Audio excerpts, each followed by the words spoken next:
Assalamualaikum warahmatullahi wabarakatuh. Balik lagi di channel Kisah Warganet. Channel yang akan menceritakan sebuah cerita kisah nyata maupun fiksi. Dan di video kali ini, saya akan menceritakan sebuah cerita yang saya dapatkan dari akun Twitternya Payung Hitam. Cerita ini berjudul Warung Sembako Pojok Wetan. Tak usah lama-lama, kita ke ceritanya. Halo teman-teman, nama aku Roro. Salam hangat untuk para followers Payung Hitam. Soalnya aku followersnya juga. Mau berbagi kisah pengalaman aku waktu dulu, sekitar tahun 2003. Waktu aku masih kelas 6 SD. Waktu itu umurku sekitar 11 tahun. Dirawat sama ibuku seorang diri. Aku punya kakak perempuan sudah menikah, yang akhirnya dibawa oleh suaminya ikut bekerja kontrak di luar kota. Jadi, aku di rumah hanya berdua dengan ibuku. Ibuku kadang bekerja di toko, tapi nggak setiap hari kerjanya. Bapakku juga merantau ke kota besar, tapi masih di provinsi kami. Aku tinggal di salah satu desa di selatan Jawa Tengah, dekat dengan pantai. Di sana rata-rata rumahnya berjauhan dan jalan desa belum diaspal. Jadi denah dari desaku adalah jalan di tengahnya yang kira-kira masuk satu truk angkutan garam. Dan setiap rumah pagarnya bukan beton, tapi pagar tanaman. Rata-rata rumahnya juga berjarak sekitar 40 meter dari pagar dan sekitar 7 meteran bahkan lebih ke rumah tetangga. Jadi di sana tetanggaku sedikit, tapi kita saling mengenal dan anggap seperti keluarga sendiri. Di ujung barat desa ini ada pertigaan yang mana mengarah ke jalan kecil untuk keluar desaku, ke jalan besar. Dan ada jembatan untuk melewati sungai kecil, mengarah ke desa lainnya. Untuk nyebrang pun jembatannya kecil, hanya muat satu motor. Kalau pas papasan, ya harus bergantian. Yang mana bentuk jalan pertigaan itu, kalau ada orang awam yang lihat, pasti dianggap jalan buntu. Padahal enggak. Di sana, di rumah yang paling ujung dekat pertigaan, bukan sebuah warung sembako yang enggak terlalu besar. Super lengkap yang dijual. Padahal warungnya enggak besar dan sederhana aja. Bangunannya dari beton setengah kayu, yang atapnya cuma terbuat dari asbes. Dan letak warungnya ini mepet jalan. Jadi rumah yang punya warungnya, ia menjorok ke belakang. Tetanggaku yang buka warung tersebut, namanya Bujah, dengan anak semata wayangnya yang jadi kembang desa di sini, namanya Mbak Tri. Mereka hidup berdua karena suaminya sudah meninggal waktu Mbak Tri ini masih kecil. Karena cuma mereka yang buka warung di desa kami, jadi seluruh warga kenal dengan Bujah dan Mbak Trini. Tapi mereka bukan keluarga yang terbuka. Mungkin memang wataknya, aku gak paham. Intinya mereka jarang berbaur. Kisah ini bermula pada saat suatu hari. Saat itu aku baru pulang kegiatan tarawih di sekolahku. Aku pulang jam 9 malam sendirian. Sekolahku gak terlalu jauh dari rumah. Jadi aku kadang naik sepeda atau jalan kaki. Karena suasananya habis hujan dan dingin, aku pikir pasti enak minum susu kental manis hangat di rumah. Jadi aku mampir dulu ke warung Bujah. Oh iya, aku harus lewatin rumah sendiri kalau mau ke warung itu. Karena kan warungnya ada di pojok desa. Di desaku pun warung itu disebut Warung Sembako Pojok Wetan. Warung Bujah memang buka 24 jam kadang.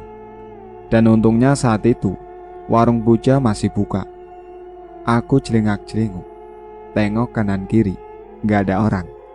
Aku udah ucap salam keras-keras pun gak ada yang keluar. Jadi aku tunggu aja, karena aku benar-benar kepingin susu kental manis. Lagi nunggu, tiba-tiba aku dengar suara kucing dari belakang warung. Ya namanya anak-anak, jadi senang sama binatang. Aku dekatin suara itu sambil menerawang di balik gelap di belakang warung. Mana kucingnya? Karena aku merasa gak nemu, aku balik ke depan warung buat duduk lagi.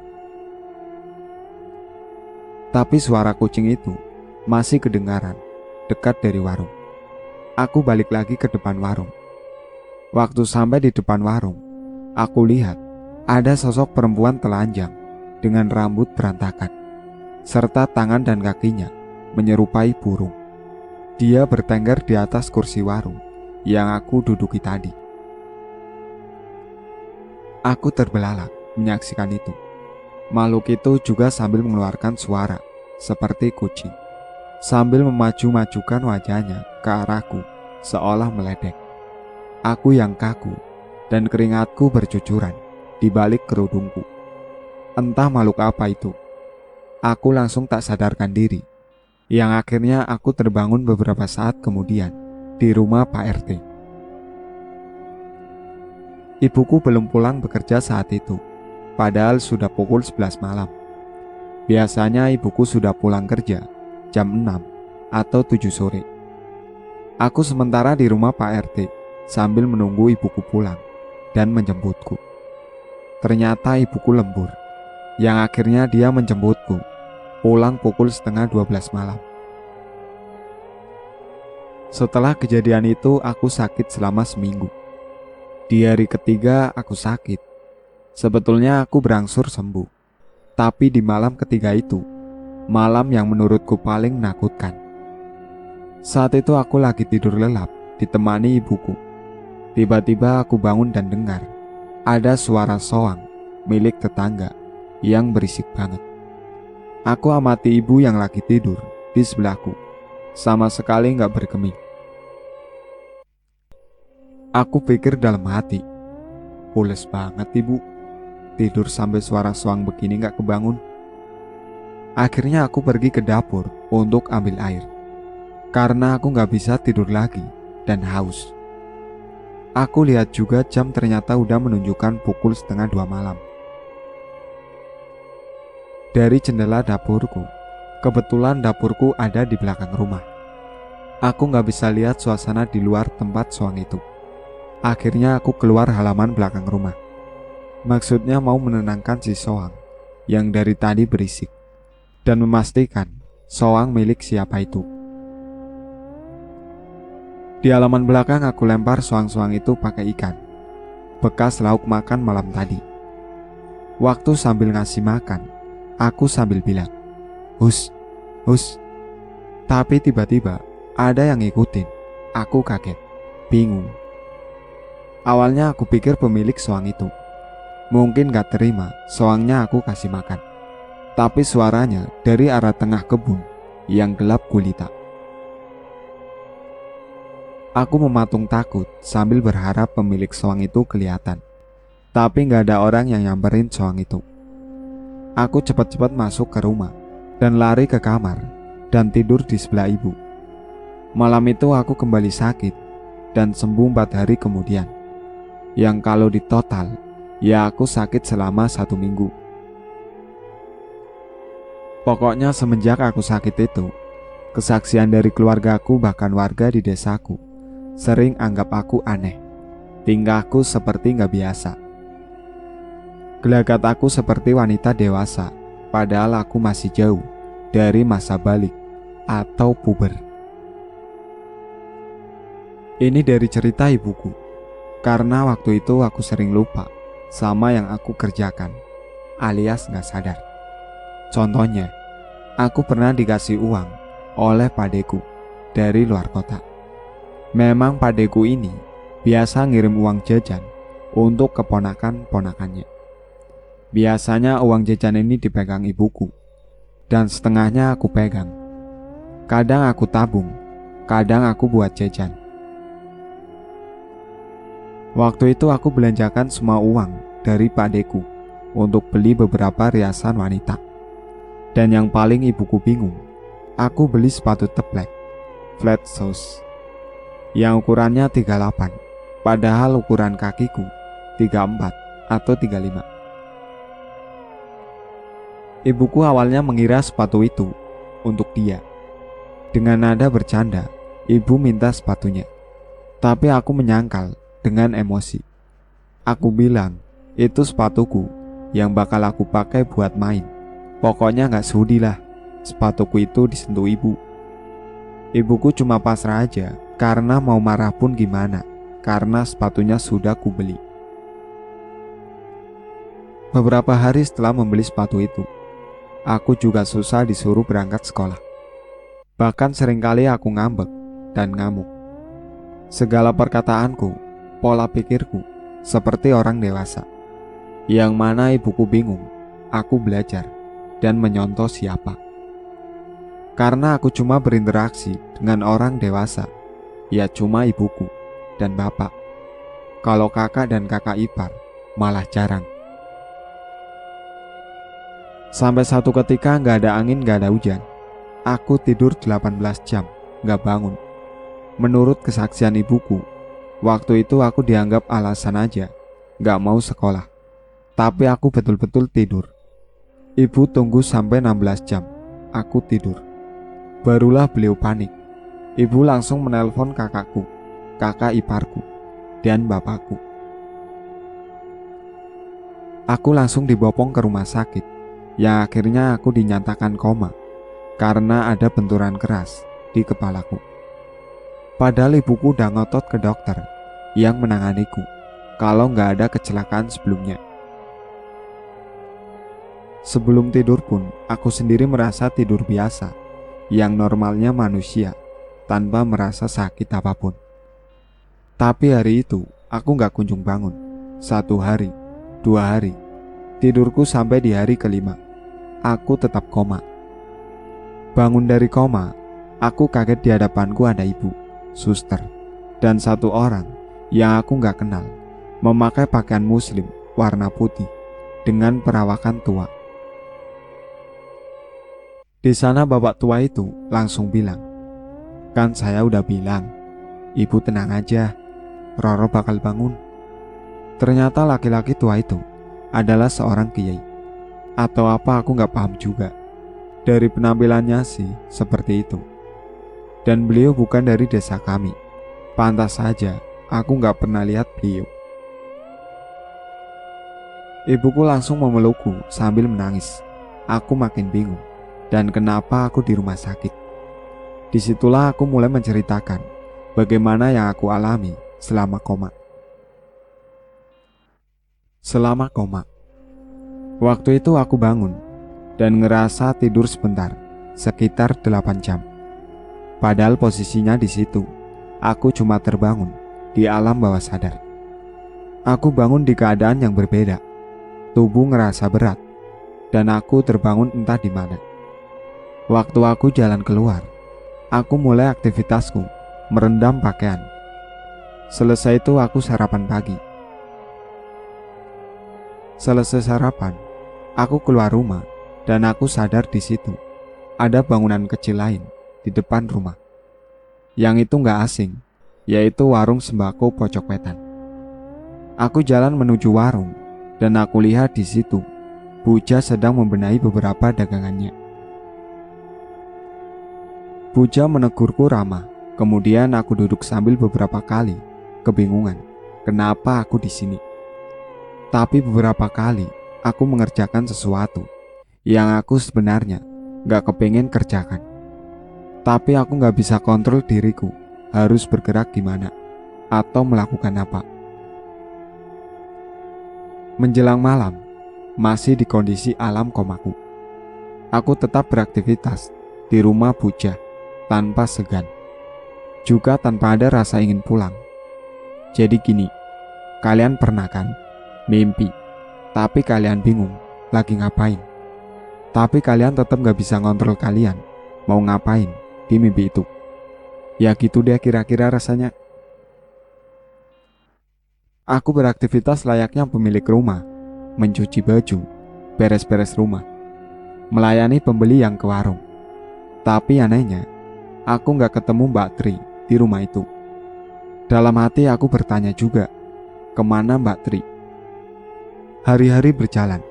Entah di hari keberapa, aku mulai jenuh dan aku bingung. Kenapa kegiatanku selalu sama? Persis yang aku lakukan kemarin, di jam yang persis pula. Misal aku menyalakan keran air pukul 10:23. Ya aku buka keran air di jam itu juga di hari esoknya. Bahkan yang lebih buat aku merinding, di sore hari aku lihat Puja yang menebang satu batang pohon bambu. Besoknya bambu itu seolah tumbuh semula lagi, lalu ditebang Puja. Dengan potongan yang sama, di jam yang sama, dan pakaian Puja yang sama. Aku ngerasa ada yang gak beres, tapi aku gak bisa mengendalikan diriku. Akhirnya aku berusaha sekuat pikiranku untuk keluar dari kegiatan sehari-hariku. Rasanya mau mematahkan apa yang aku kerjakan kemarin. Aku ganti kegiatan yang baru.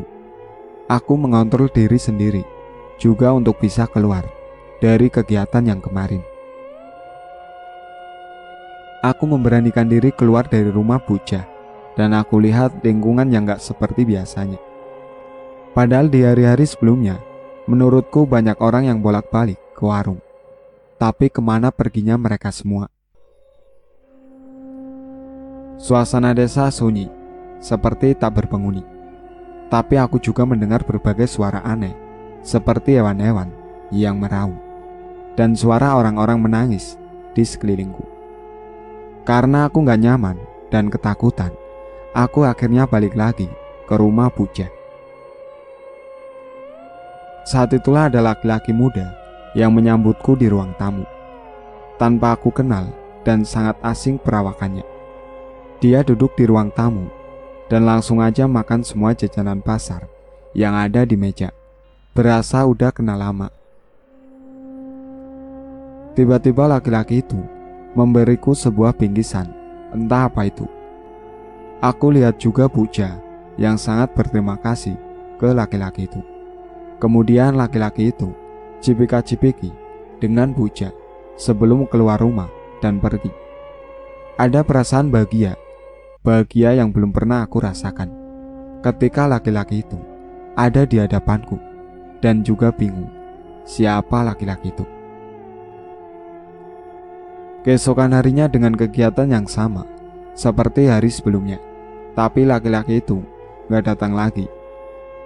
Tengah hari, tiba-tiba aja tubuhku merasa lemas yang teramat sangat. Mataku berkunang-kunang. Kemudian aku semakin jelas mendengar banyak suara tangisan dan lantunan doa. Aku gak paham dari mana datangnya suara itu. Akhirnya aku jatuh pingsan. Dan di saat itu juga aku terbangun ke dunia yang nyata, bukan alam komaku.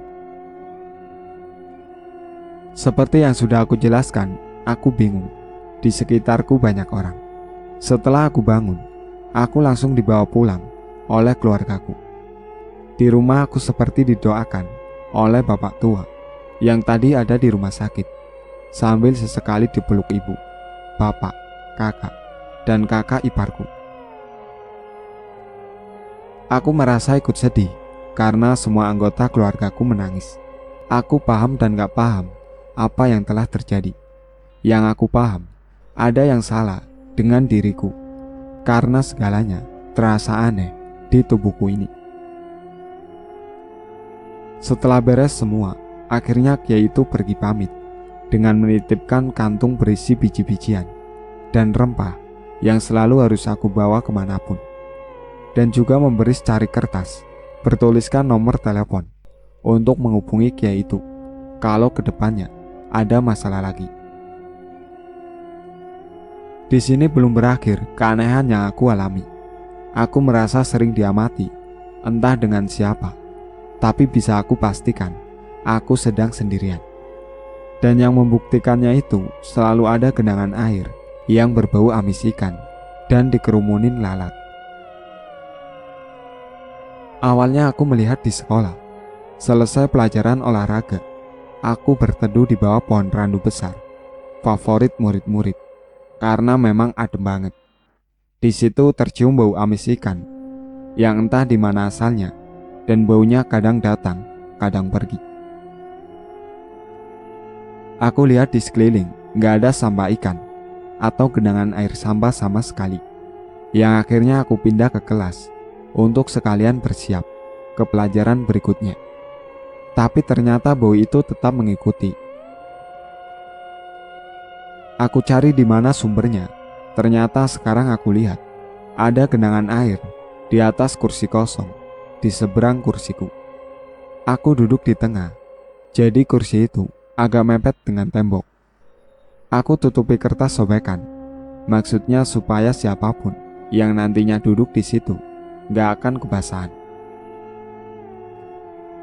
Lagian baunya pun amis, dengan beberapa lalat menghinggapi. Aku lihat ke atas, tepat di ternit atap sekolah pun gak ada bocoran sama sekali. Tapi airnya semakin menetes dan banyak. Aku akhirnya masa bodoh aja. Pulang dari sekolah aku terkejut lagi mencium bau amis itu. Apa jangan-jangan badanku yang bau? Tapi gak juga. Setelah aku lihat-lihat, ternyata ada beberapa spot genangan air di rumahku. Aku letakkan beberapa ember di spot yang ada genangan airnya itu. Ternyata ibuku memperhatikan aku. Dia bilang, di sini gak hujan, bahkan rumah gak bocor sama sekali. Gak ada air di sini. Dan beliau pun mengambil kembali ember-ember itu.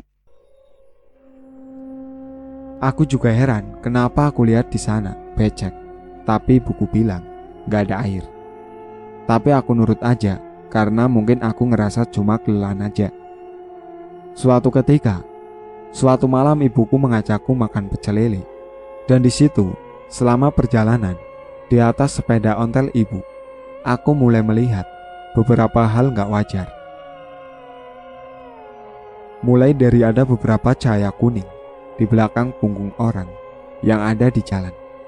Dan aku lihat beberapa orang juga dengan pakaian kuno, hilir mudik.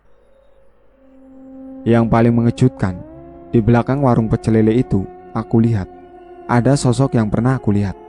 Perempuan telanjang dengan kaki dan tangan yang menyerupai burung, melihat ke arahku tanpa bergeming.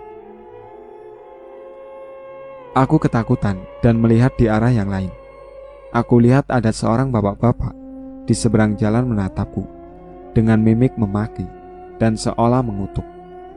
Aku berpegang erat ke lengan ibuku yang sedang makan dan aku menangis.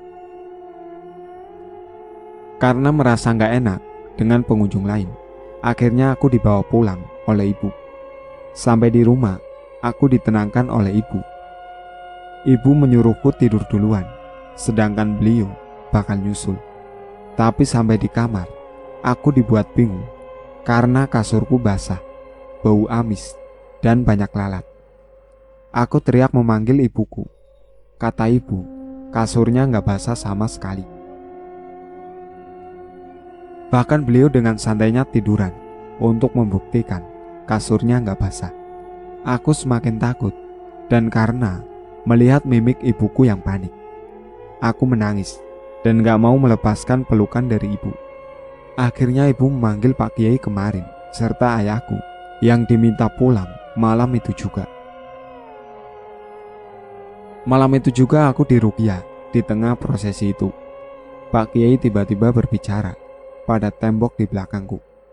Kata Pak Kiai, "Nduk, sebenarnya apa yang mau kamu sampaikan?"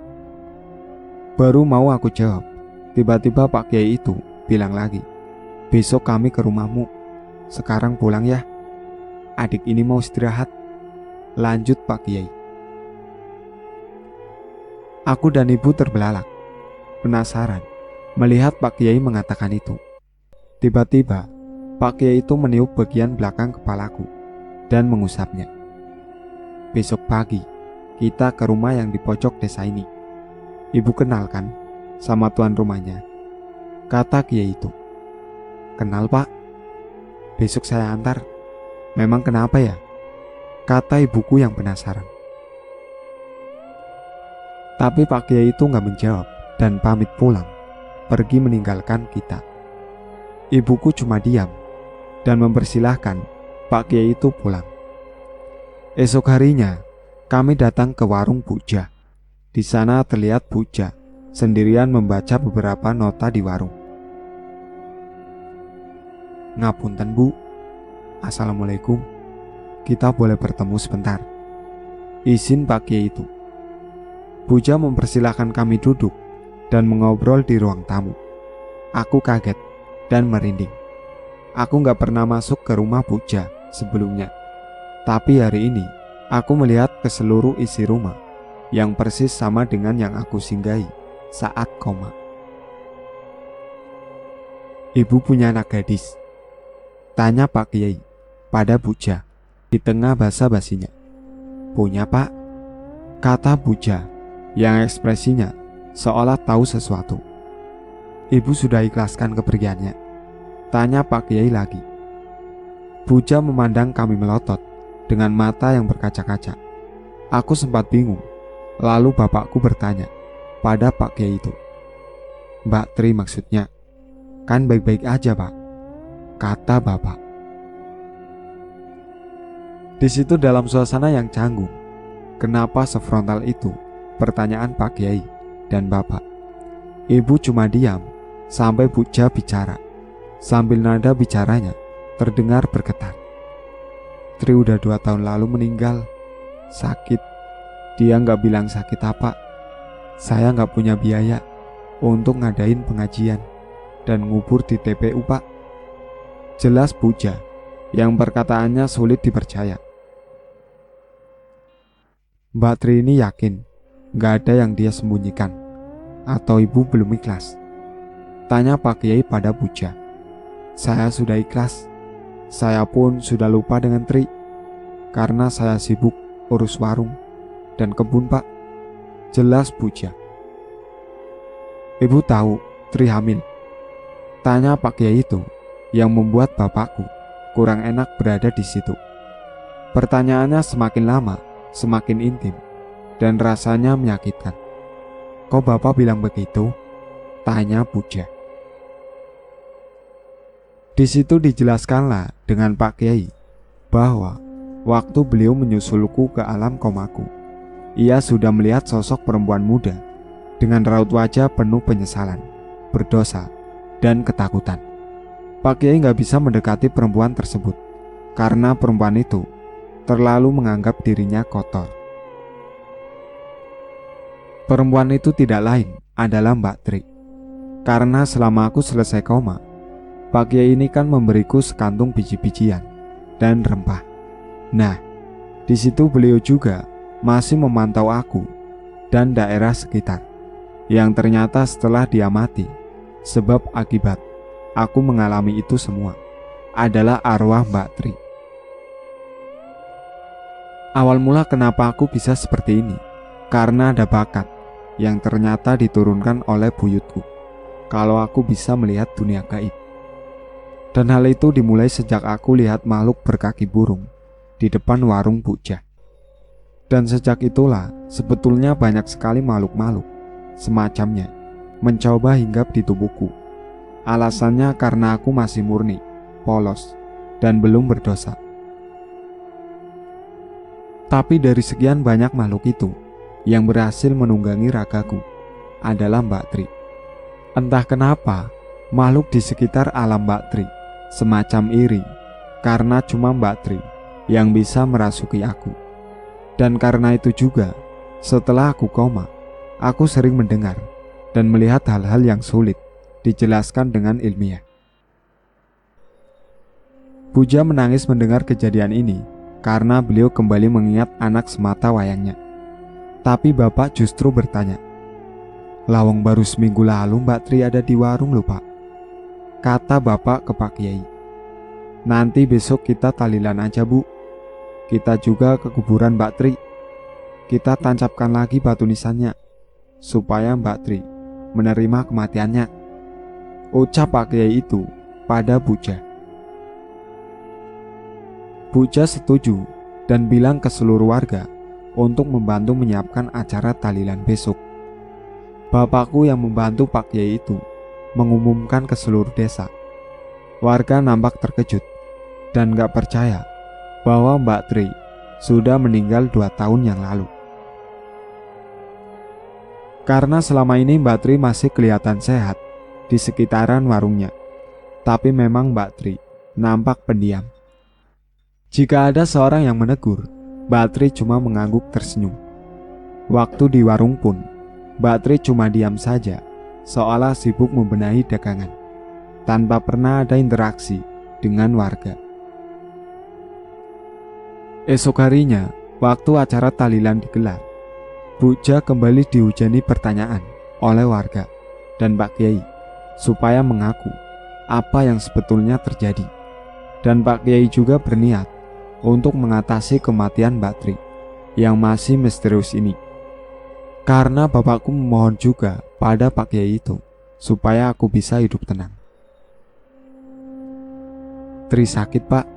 Saya yang merawat. Sebelum meninggal dia mengurung diri selalu, lemas. Badannya tiba-tiba kurus banget. Tapi Tri gak ngaku hamil, Pak. Ya saya percaya aja, Pak. Jelas Bu Ja. Ada pacarkah Mbak Tri? Tanya Pak Kiai. Ada, Pak, tapi gak pernah kesini lagi. Ya sudah lama sekali gak kesini, kata Bu Ja. Pak Kiai cuma mengangguk dan meminta ingin masuk ke kamar bekas Mbak Tri. Di sana Pak Kiai itu minta ditinggal sendirian di ruangan. Akhirnya Bu Ja mengizinkan. Keluar dari kamar itu, Pak Kiai tersebut berembuk bersama Bu Ja, bapak, dan ibuku. Aku belum paham apa yang mereka bicarakan. Bahkan cerita ini beberapa juga kesaksian dari ibu bapakku. Intinya dari diskusi saat itu, Pak Kiai bilang Mbak Tri telah mengandung jabang bayi 2,5 bulan. Tapi Mbak Tri diam saja karena takut menanggung malu keluarganya. Dan yang bikin semakin membuat Mbak Tri depresi adalah pacarnya yang berpesan padanya kalau nanti Mbak Tri hamil, Mbak Tri diminta untuk meninggalkan pacarnya saja dan jangan datang lagi. Menurut kesaksian Bu Ja, pacar dari Mbak Tri tiba-tiba gak pernah datang lagi semenjak Mbak Tri sakit. Bahkan Mbak Tri juga lebih banyak diam saat ditanya keberadaan pacarnya itu. Karena Bu Ja gak mau terlalu banyak ikut campur urusan pribadi anaknya. Akhirnya Bu Ja gak pernah mengaitkan sakitnya Mbak Tri dengan pacarnya. Laki-laki itu tubuhnya agak gemuk, memakai seragam oranye dengan membawa helm proyek putih. Itu yang aku lihat waktu dia berkunjung ke rumah ini, waktu aku koma. Ucapku pada Bu Ja setelah acara tahlilan selesai. Bu Ja cuma terbelalak melihatku, seolah apa yang aku katakan betul ciri-cirinya. Jadi, Bu Ja sebetulnya gak tahu anaknya ternyata hamil. Pacarnya menghilang begitu aja pas Mbak Tri sakit-sakitan.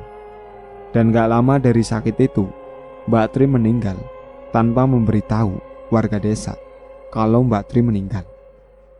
Bu Ja cuma menguburnya di pekarangan belakang rumah, di sebelah empang kolam ternak ikan dan kandang soang. Dikuburnya pun cuma dari bantuan beberapa pekerja di rumahnya, seperti kuli panggul sembako dan yang suka ngasih makan ikan-ikan di empang. Mereka semua juga bukan warga dari desa kami. Aku pun masih heran, kenapa Bu Ja gak mengumumkan kematian anaknya. Apakah Bu Ja ini sebetulnya tahu anaknya meninggal? Atau memang Bu Ja yang sengaja buat anaknya meninggal? Sampai sekarang, pengakuan Bu Ja seperti apa yang aku ceritakan saja. Selebihnya, mari berkonspirasi, tapi lebih baik jangan. Aku turut prihatin dengan Mbak Tri. BTW, soal kegiatan Roro selama koma itu, kenapa selalu melakukan kegiatan yang sama? Karena menurut penjelasan kiainya, kalau seorang yang meninggal dan belum ikhlas atau belum menerima kenyataan bahwa dirinya sudah meninggal, bakal melakukan kegiatan yang sama sebelum dirinya meninggal. Biasanya kegiatan itu sering dilakukan seseorang yang meninggal itu. Kayak contoh, Mbak Tri yang sering merendam pakaian, jaga warung, dan menyambut pacarnya yang datang ke rumahnya, turut berduka cita. Soal kelanjutan gimana keadaan Roro dan keluarganya setelah kejadian itu, keluarganya akhirnya gak pernah mengalami gangguan aneh lagi, terutama pada diri Roro. Tapi dengan berat hati, kemampuan Roro bisa melihat apa yang bakal terjadi ke depan. Gak bisa dihilangkan. Jadi Roro termasuk anak indigo, tapi bukan melihat hantu, tapi bisa melihat masa depan, terutama melihat kematian. Contoh yang Roro sering lihat adalah cahaya kuning di belakang punggung seseorang yang akan menjumpai ajal pada waktu dekat. Itu aja yang bikin Roro gak nyaman sih. Selebihnya, Roro sudah dewasa dan sudah terbiasa. Sekarang Roro hidup ya biasa-biasa saja dengan keluarganya. Tapi tetap, kejadian itu gak akan pernah dilupakan dengan keluarganya. Soal warung sembako itu juga udah dijual ke tangan orang lain, karena Buja sudah meninggal 4 tahun lalu karena sakit. Harta warisannya, rumah, empang, dan kebun dipegang saudaranya entah siapa, yang akhirnya dijual ke orang asing. Itulah akhir cerita dari warung sembako Pojok Wetan. Sekian dari saya. Wassalamualaikum warahmatullahi wabarakatuh.